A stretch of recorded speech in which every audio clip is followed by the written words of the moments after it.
Welcome to a story that will shake your heart, open your eyes, and change the way you see success forever. This is not a story about money. This is not about cars, planes, or billion-dollar empires. This is the story of a man who could have married the love of his life, but chose to take care of his sick grandmother. A man who built one of the biggest companies in the world, but still lives alone in a small house with no wife, no children, no luxury. A man who had everything and still chose to live like he had nothing. His name, Ratan Tata. And this is the real story behind the man who proved that you don't need to be loud to be powerful. You don't need to be flashy to be respected. You don't need to show off to inspire the world. If you're tired of fake success stories, if you're tired of influencers talking but not feeling, then this video is for you. In the next 4 parts, you will hear every single detail of Ratan Tata's life. From childhood to heartbreak, from leadership to loneliness, from failure to legacy. And as you listen, you'll also improve your English, because this story is told in very simple words, step by step, with clear and emotional language. So stay with me until the end, because this story might just be the most powerful, emotional, and unforgettable life story you've ever heard. Now, let's begin. Part 1. The boy who was born with a broken family, 1937 to 1955. Before the world called him Sir, before the boardrooms and billion-dollar deals, Ratan Tata was just a shy little boy born into a storm. Full name, Ratan Naval Tata. Born December 28, 1937. Place Bombay, now Mumbai, India. Family lineage, Tata family. One of India's most respected industrial families. But don't let the name fool you. Yes, he was born into wealth, but he was not born into peace. When Ratan was just 10 years old, something happened that would shape the rest of his life. His parents got divorced back in the 1940s in India. Divorce was rare and shameful. He was sent to live with his grandmother, Lady Navahi Tata. His younger brother Jimmy went too. But that day, Ratan lost the warmth of a mother's hug and the guidance of a father's hand. From that moment, he learned sometimes the people who give you life are not the ones who stay in it. Lady Navakai wasn't just a rich old lady. She was strict, wise, and deeply loving. She raised Ratan like her own son. She taught him discipline, simplicity, respect, and most importantly, kindness. He saw wealth all around him, but he wasn't spoiled. She made sure of it. She told him, "It doesn't matter how much money you have. It matters how you treat people." That lesson would become the foundation of his entire life. Ratan went to Campion School in Mumbai. He was quiet. He was shy. He didn't have many friends. Kids teased him. Why? Because his parents were divorced. Because he didn't show off. Because he preferred drawing, engineering, and dreaming alone. But instead of fighting back, he built strength inside. I will not become like the others, he thought. I will build something better, something kinder. After high school, Ratan got into Cornell University in the USA. He chose to study architecture, not business. Why? Because he loved design, creativity, and making things beautiful. His family didn't agree. They wanted him to study something useful, like engineering or business, but he stood firm. He believed in his dream, even if nobody else did. That's who Ratan was, a quiet rebel with a big heart. While studying in the US, Ratan fell in love for the first time. It was real. It was deep. They were planning to get married. But then he got a call from India. His grandmother was very sick. Without thinking twice, Ratan left everything: college, girlfriend, future plans, and returned to India. He believed love would wait, but by the time he was ready to bring her back, she had married someone else. That was the moment his heart broke, and it never truly healed. Ratan Tata never married. He never loved anyone the same again. Money can't protect you from family pain. Love sometimes asks you to choose and you lose. Real strength is built in silence. You don't have to be loud to be powerful. If you stay kind through your pain, the world will one day feel your impact. After losing his first love in the US, Ratan Tata returned to India with something stronger than heartbreak. He returned with a quiet fire inside him. He had just finished his bachelor's in architecture from Cornell University, and later he completed an advanced management program at Harvard Business School, a course that would later help him lead one of the largest companies in the world. But back then, nobody thought he was CEO material. In fact, when he came back, people looked at him and whispered, "He's just a rich kid with an easy life. He's not tough enough to lead. He's too soft, too gentle, too emotional." They were wrong.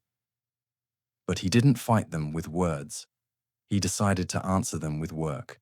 He didn't walk into an air-conditioned office. He didn't sit on a leather chair with coffee and meetings. No, Ratan Tata started at the bottom. In 1962, he joined Tata Steel in Jamshedpur. Not as a director, not as a manager, but as a blue-collar worker. He worked on the factory floor. He handled furnaces, sweat, dirt, and machines. He wore a helmet, not a suit. He ate with workers, not executives. He wanted to learn the business from the ground up. That's who he was. A man who never wanted shortcuts.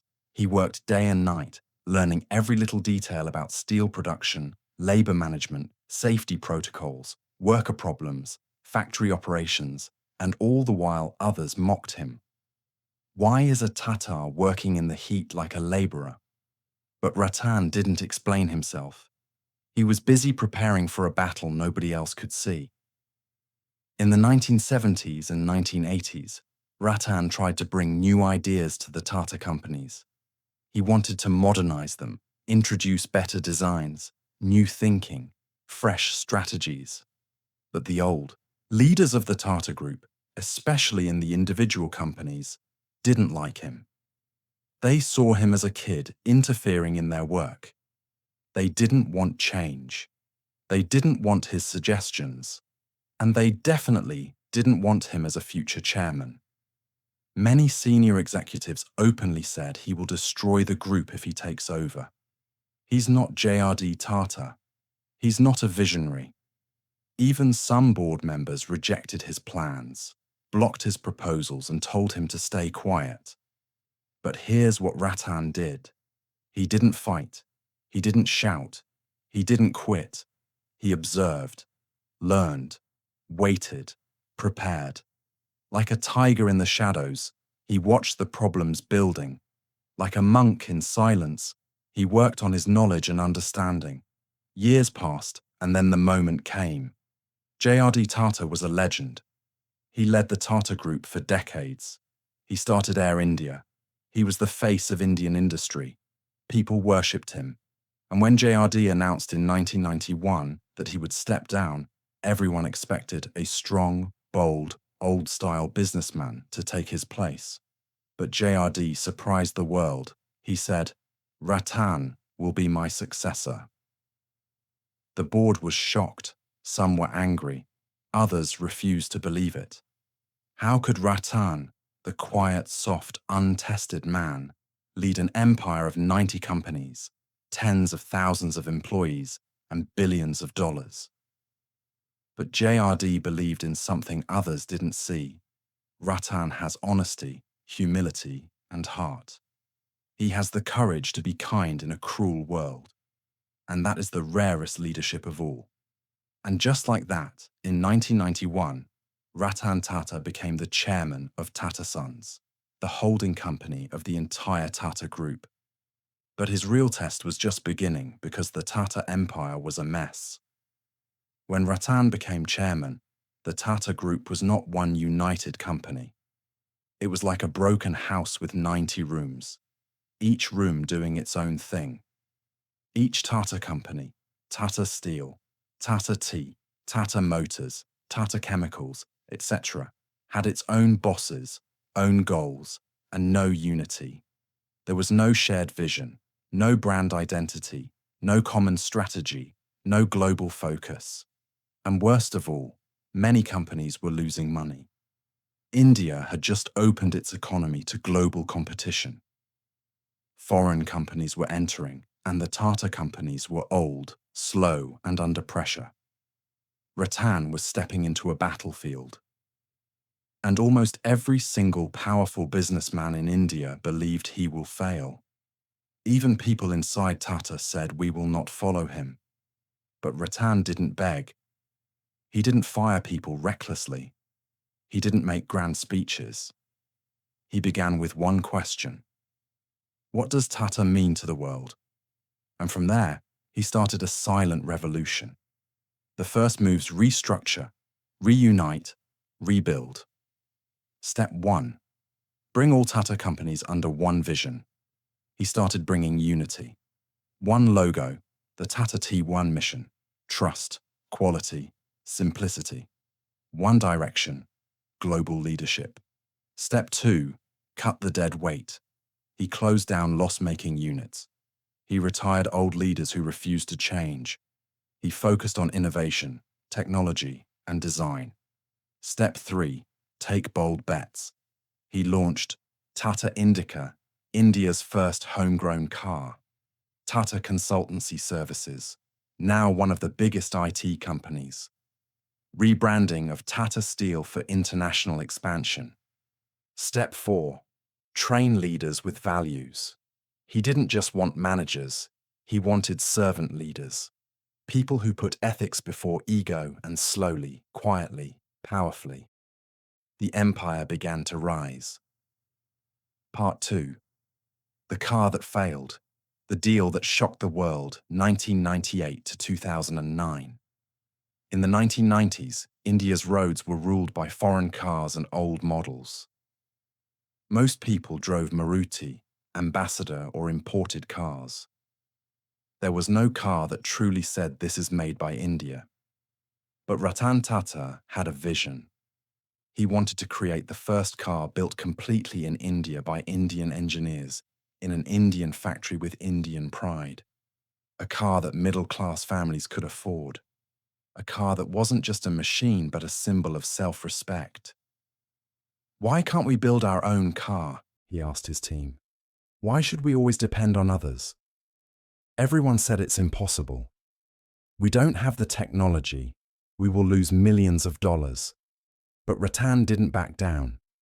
He believed in India. He believed in his people. And in 1998, after years of research, sweat, and silent struggle, Ratan Tata launched his dream Tata Indica. It was the first truly Indian car. And for the first few days, the country was excited. Showrooms were full. Pre-orders were huge.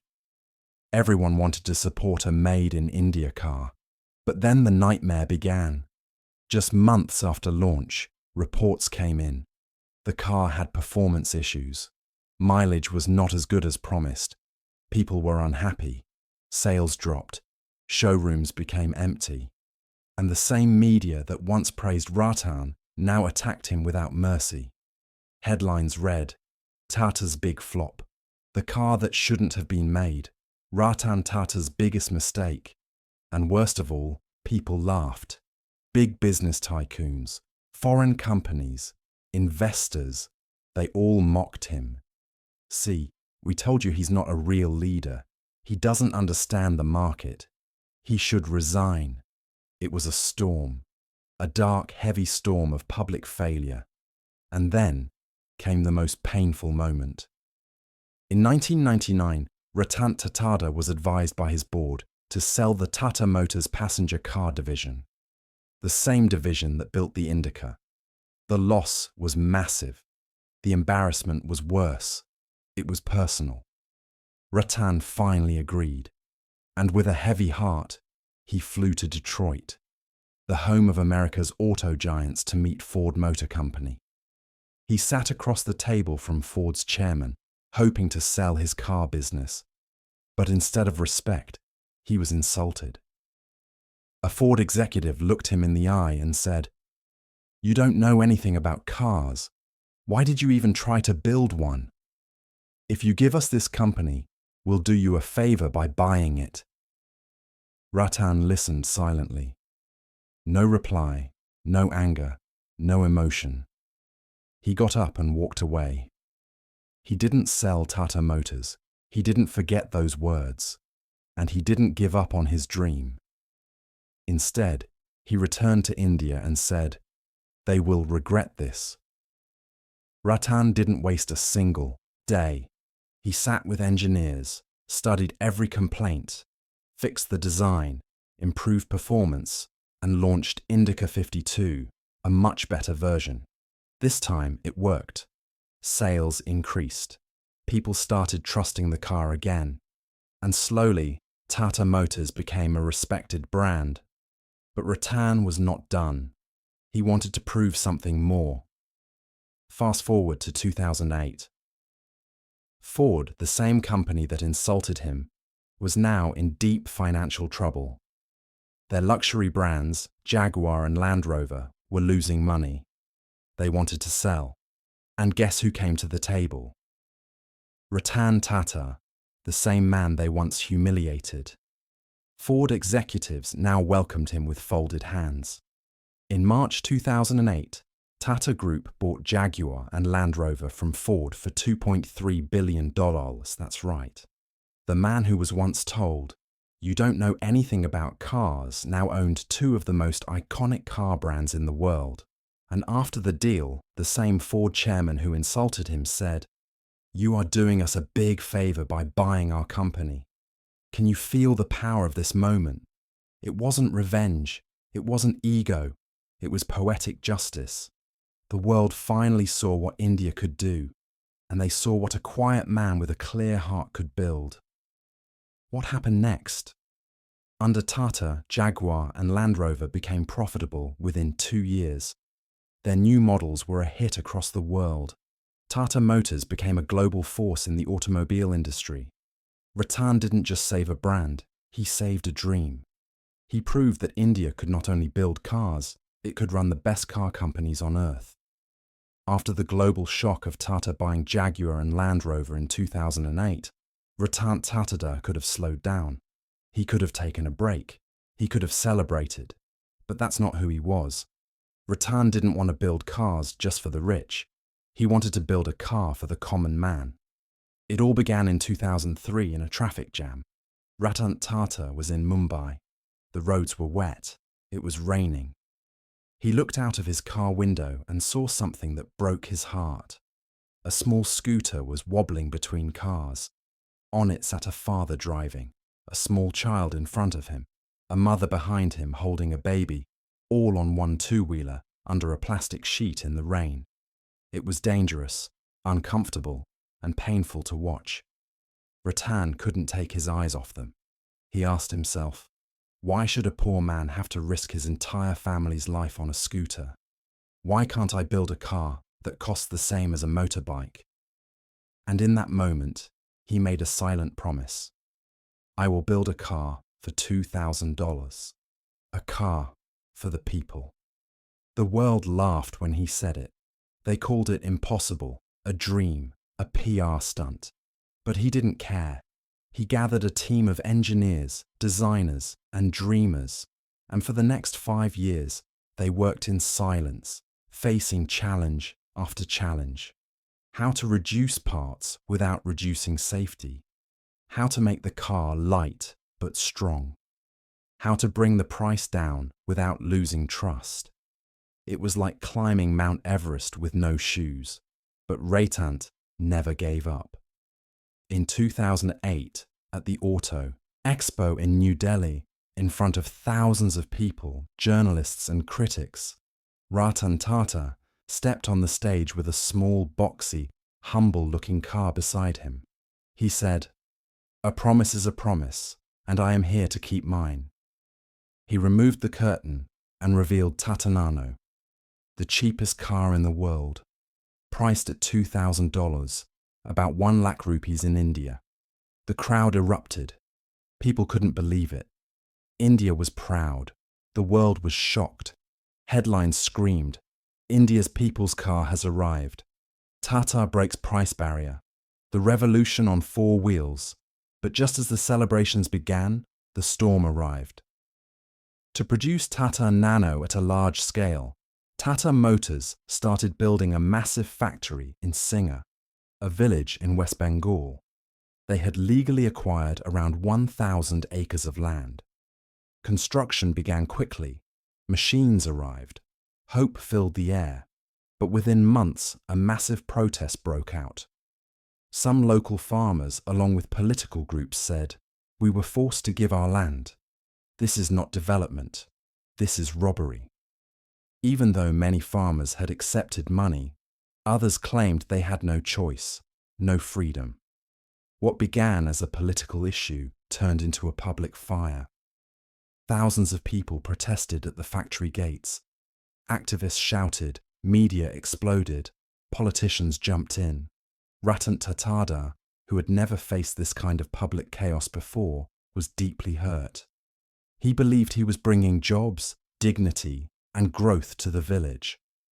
But now he was being called a land thief, a villain, a corporate bully. Ratan doesn't usually speak in public with anger, but this time, standing in a press conference, his face calm but voice sharp, he said, "If we are not wanted here, we will leave. We do not want to be where we are unwanted." And with those 18 words, he made one of the boldest moves in modern business history. He shut down the nearly finished Singha factory, moved the entire project out of West Bengal, and restarted everything in Sanand, Gujarat, 1,500 kilometers away. Within 14 months, a brand new factory was ready. Cars began rolling out. He had lost millions of dollars, time, energy, but he didn't give up. He never spoke badly of anyone. He never fought in courts. He simply moved on with dignity. Even after all the pain, Ratan believed the Nano would win hearts. But something strange happened. People didn't want to buy it. Why? Because it was seen as a cheap car. Not affordable, but cheap. In India, where vehicles are often seen as status symbols, people thought, if I buy a Nano, people will think I'm poor. Sales dropped. The car that was meant to lift people up was now seen as an embarrassment by the very people it was meant for. Marketing mistakes, poor brand positioning, and some technical issues added to the fall, and after a few years, the production of Nano slowly stopped. Ratan once said in an interview, "Nano was the biggest disappointment of my life, not because it failed, but because people misunderstood its purpose. It was built with love, and it broke my heart." This wasn't about money. Tata had more money than they could spend. This was about a promise, a dream to give dignity to the poor. And the world rejected it. But even then, he never blamed anyone. He didn't complain. He didn't hide. He didn't fight. He just stayed silent and kept walking. While all of this was happening, Ratan continued to grow the Tata empire. He focused on corporate social responsibility, CSR, global expansion, innovation across Tata Steel, Tata Chemicals, Tata Power, supporting startups, youth innovation, and rural education. He gave millions of dollars in scholarships to Indian students going to Harvard, Cornell, MIT, because he never forgot the importance of education. He supported disaster relief during floods, earthquakes, and terror attacks, always quietly, never with big cameras or publicity. And through it all, he remained a symbol of grace, dignity, and ethical leadership. Part 4. The Final Years of the Lion: Loneliness, Legacy, and Letting Go. The Tata Nano dream had hurt him deeply. The car that was meant to bring dignity to the poor had become a memory. But even in that pain, Ratan Tata kept walking. And now a new chapter was approaching. He was turning 75. He had led the Tata Group for more than 20 years. He had taken it global, saved it from collapse, grown its worth to over $100 billion, earned the respect of millions. And yet he was alone. No wife, no children, no big personal estate, just one man in one apartment with one dream still left: to leave behind something bigger than himself. Most CEOs dream of staying in power forever, but not Ratan. He believed true leadership is knowing when to leave. But it wasn't that easy. The Tata Group had grown so huge with more than 100 companies, thousands of employees, and billions of dollars in business, that choosing the next leader became one of the most difficult and painful decisions of his life.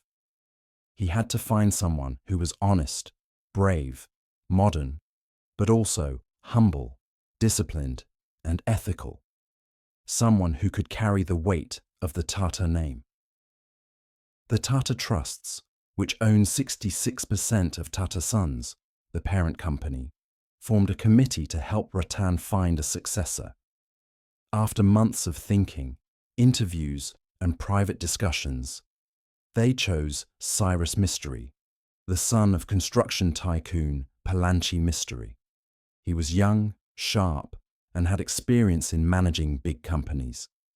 So, in December 2012, Ratan Tata stepped down. He quietly left the chairman's office with no grand farewell, no red carpet, just a silent walk down the corridor. One final look at the empire he built with pain and love, and he was gone. No ego, no drama, just quiet dignity. But the peace didn't last. In 2016, just 4 years after his retirement, everything exploded. The Tata Sons board suddenly announced that Cyrus Mystery was removed as chairman. The reason: conflicts in vision, differences in leadership style. Some reports said he was moving away from Tata's values. Others said it was personal politics. Cyrus Mystery pushed back. He went to court. The entire Tata brand was dragged into public legal battles, and people were shocked. This wasn't the quiet Tata they knew. Suddenly, newspapers were full of headlines like "Tata House in Trouble," "Family Feud in Corporate India." Why did Ratan Tata return? Yes, Ratan Tata came back as interim chairman in 2016 to stabilize the group. At age 79, when most people rest, Ratan stood up again, not for power, but to protect his family, the Tata family. He didn't shout, he didn't blame. He simply said, "I'm here to ensure stability and dignity, that's all." After months of search, the group finally appointed Natarajan Chandrasekaran in 2017, the first non-Parsi chairman in Tata history. He had risen from a very humble background, worked at Tata Consultancy Services, and proved his worth. Ratan trusted him.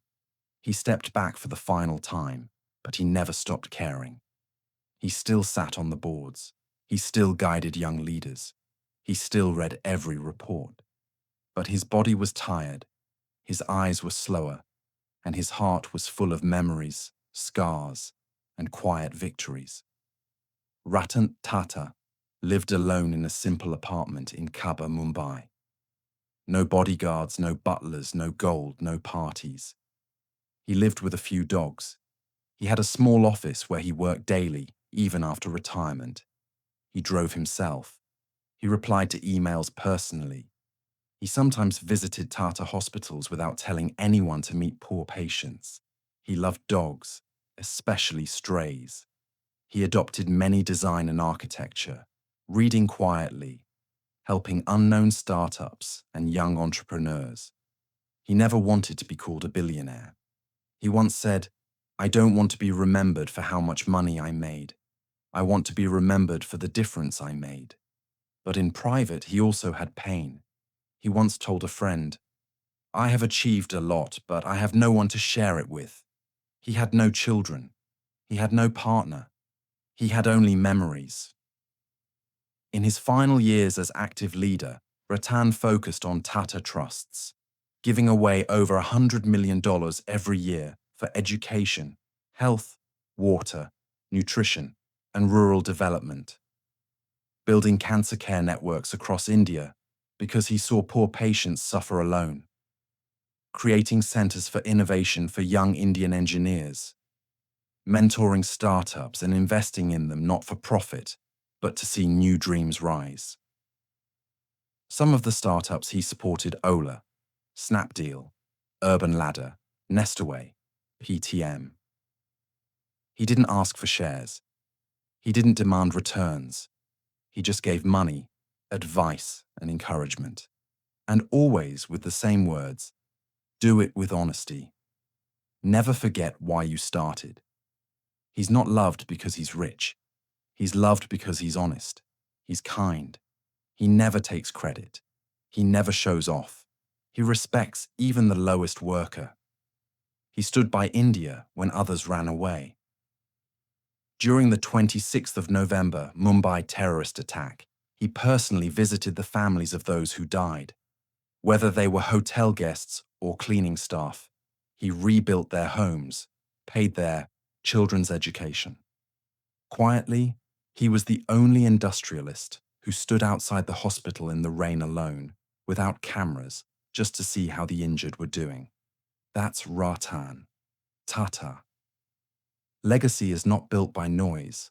It's built by quiet, honest work. Being rich doesn't mean anything if you don't lift others with your success. Leadership is not about power. It's about responsibility. Even the greatest lions grow old, but they never stop protecting their people. After handing over the Tata Group to Natarajan Chandrasekaran, Ratan Tata was no longer the chairman. He didn't hold any powerful title. He wasn't running any office. He didn't appear on magazine covers.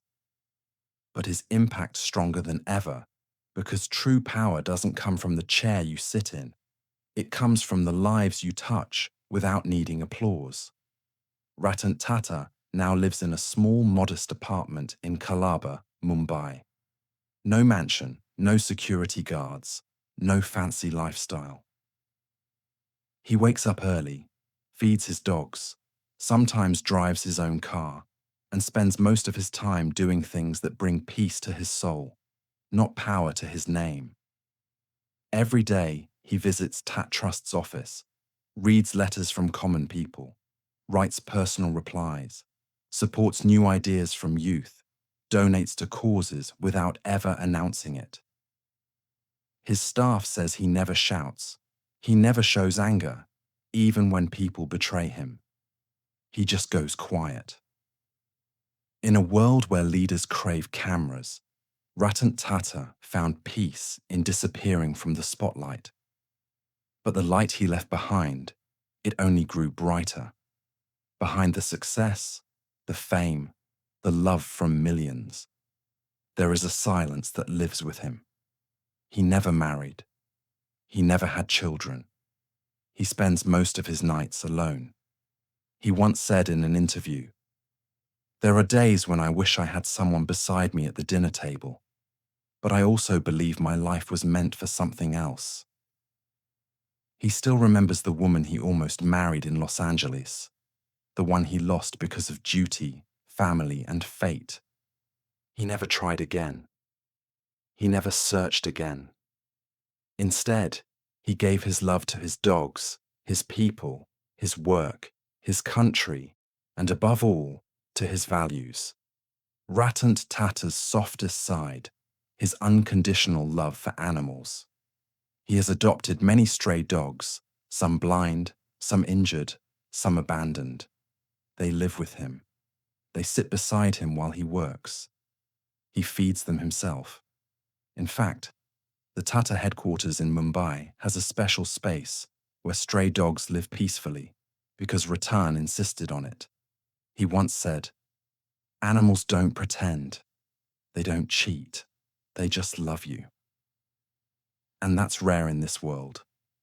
In a world filled with false friends, Ratan found loyalty in paws and eyes that couldn't speak. Though he never wanted awards, the world couldn't ignore him. He has received Padma Bhushan 2000, Padma Vibhushan 2008, Knight Grand Cross of the British Empire, Carnegie Medal of Philanthropy, honorary doctorates from top universities like Harvard and Cornell, named in Time magazine's 100 most influential people. But you know his response? These are not mine. These belong to the people who trusted me. He never kept trophies in his house. He never framed his achievements, because what mattered to him were the lives he touched, not the lists he entered.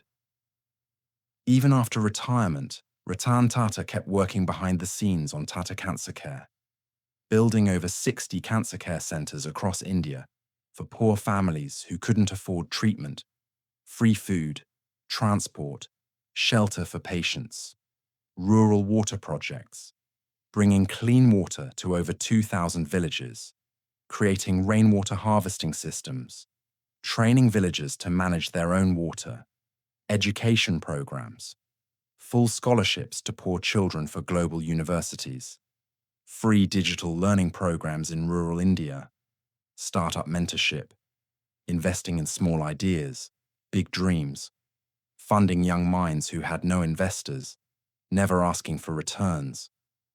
He said, "My dream is not to build a company. My dream is to build a country where kindness is not rare."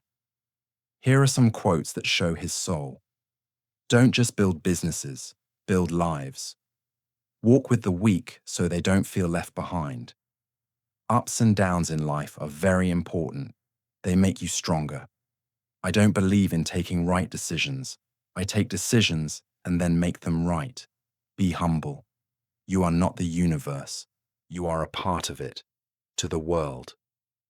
Ratan Tata is a billionaire who chose simplicity, a giant who never stepped on others, a visionary who never forgot his roots, a leader who never raised his voice but always raised others, a man who could have lived in gold but chose to walk on stone. To India, he is not just a businessman.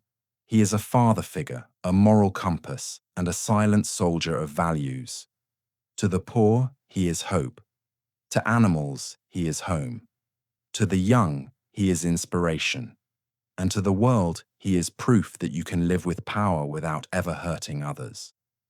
Ratan Tata never made a farewell speech, but in his last interviews, he gave one simple message. Do what is right, not what is easy. And remember, people will forget your money, but they will never forget how you made them feel. He wanted young people to dream with purpose, earn with honesty, lead with kindness, never forget their country, family, and humanity. He often said, "I was born rich, yes, but I wanted to die useful. Success without values is failure. True greatness is invisible. You don't need to be loud to be heard. You don't need to win over people. Just win over your conscience. You don't need millions of followers. Just a clean heart." Ratan Tata's final goodbye. A tribute. On October 9th, 2024, the world lost not just a businessman, but a man who had quietly become a symbol of honesty, humility, and humanity. Ratan Tata passed away at the age of 86 in Mumbai, the city where he was born, lived, worked, and gave everything. He died the way he lived, peacefully, silently, and without asking for attention. No luxury hospital, no headlines written by him, no goodbyes broadcast on TV, just a quiet breath and a world that paused to say, "Thank you, sir." After his death, Tata Group observed a day of silence. Tributes poured in from presidents, prime ministers, CEOs, workers, and students. His entire $460 million, 3,800 crore rupees personal estate was gifted to Tata charitable trusts, just as he had promised. The dogs he rescued were cared for in his name. The hospitals he built now have his name on their walls. But not for ego, for memory. The man who could have taken everything chose to leave it all behind. He didn't die rich. He died useful. Before he passed, Ratan left behind one simple message for the future generation. Always do the right thing, even if no one sees you. Help people, even if they can never repay you. Live with honesty, lead with love. And when you die, make sure the world becomes a little better because you were here. Let that message live in your heart forever. If this story moved you, if you felt something real in your heart today, then don't let it fade. Live like Ratan Tata. Lead with purpose. Stay humble and never stop helping others. Subscribe to this channel if you want more powerful, life-changing stories like this. Stories that don't just teach English, but teach you how to live. Thank you for watching. God bless your journey. And remember, kindness never dies. It lives on in people like you.